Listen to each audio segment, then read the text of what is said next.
Okay, so I'm looking at this full moon eclipse, total lunar eclipse that is coming on September 7th, 8th, depending on where you are in the world. On here it's saying 7. Yeah, so what stands out to me is it's going to be a water trine. The moon and the south node will be together in Pisces, 3-degree orb. Scorpio, Lilith, trine the north node Pisces. I'm saying the south node, this north node Pisces, and the moon will be together, trining over to Lilith and trining over to Jupiter, Cancer, at 19. Then the continuation of the trine with Pluto and Uranus, and then they're both sextiling over to Neptune, and they're all at 1 degree. Okay, so Uranus and Pluto both being an air trine, that to me, that's definitely giving like everyone is starting to learn and starting to wake up, starting to be aware.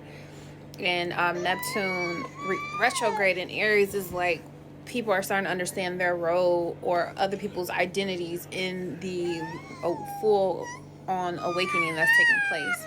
And something could definitely be going on with water. It's a lot of air and water going on in this chart, so it is hurricane season when this takes place. So that's just one thing. But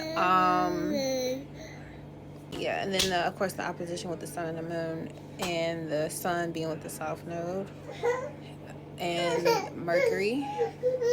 But Mercury is exalted here, but we got Saturn back in Pisces. Okay, so the water, I feel like the water trine is gonna wash a lot of things away, especially because Jupiter is involved, and this divine mother energy with Cancer, Scorpio, and Pisces all being activated during this time. And then the air trine is kind of like telling where the water needs to go, where it needs to be healed collectively. Because Gemini is like the child brain, and then Aquarius is like, you know, the ancestral realm. So there's some type of connection that's being made where we're finding ourselves in the middle of that connection, where we can, there's an opportunity for us to expand and grow emotionally, psychically during this full moon lunar eclipse. And this is one of 2 eclipses in September. So with the sun being in Virgo, with the Mercury exaltation, it's like our awareness is gonna feel like some type of truth is coming to light with the moon in Pisces. Some type of truth is coming to light that's going to change everything moving forward, and it's going to be a big burst of emotion that comes with this type of truth. It could be someone being released into the ancestral realm, and that wave, you know, affects everybody in some form or another. This can also be a microcosmic effect as well, where you lose something or someone, and the waves of that loss kind of start to take effect. And it's going to be extremely important to listen with Pisces and with the moon with the north node, and then Jupiter, Cancer, exaltation, and Lilith comfortable in Scorpio. It's going to be very important that we listen to our intuition over what someone else tries to say is facts. And normally, of course, during Virgo season, we want the facts, we want the receipts and stuff, but this is going to be a very good opportunity for us to follow our intuition and not follow the voices that are loud and create anxiety and instability and things of that nature. You're going to want to tune into your own voice, not the voice that someone who presents themselves to be knowledgeable, someone who presents themselves to be factual, someone who presents them like the sun.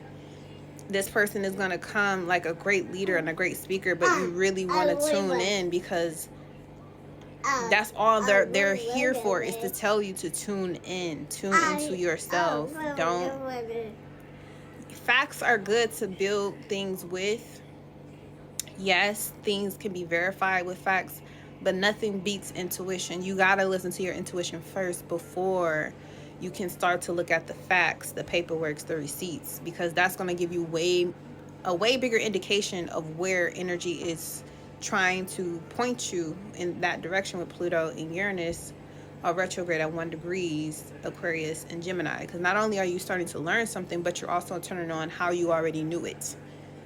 You know, and Scorpio is the depths. Lilith is owning that power of authenticity in a dark spiritual way.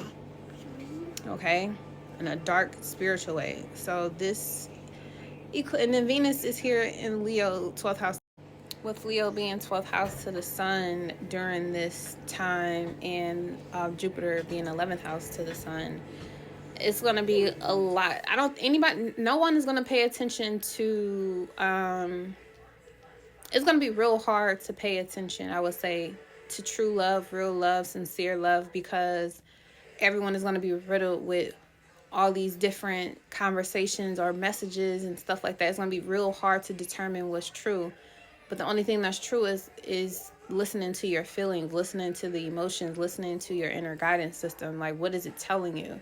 Because you can look at facts and figures and emails and numbers all day long till your eyes bleed. But if you don't listen to your intuition first, you're not going to know what to do with all these facts. You're not going to know how all of these happenings, whether they make you happy or sad, what it's supposed to do to you. It's supposed to awaken another level of, you know, transcendence upon you. But if you're not tapped into your own knowledge and your own inner world, you're going to miss the entire mothership of why you even here to exist and why you're on the path in the first place.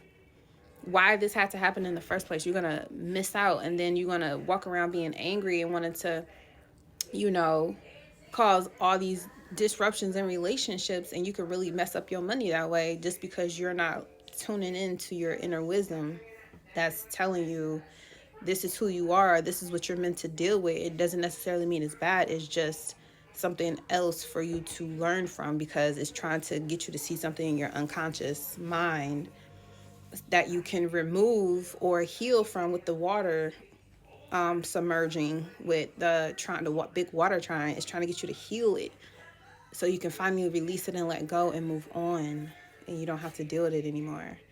But if you're too caught and too attached to physical material plane bullshit to see it, then you just gonna have to wait for another moment where this kind of tower is gonna hit you.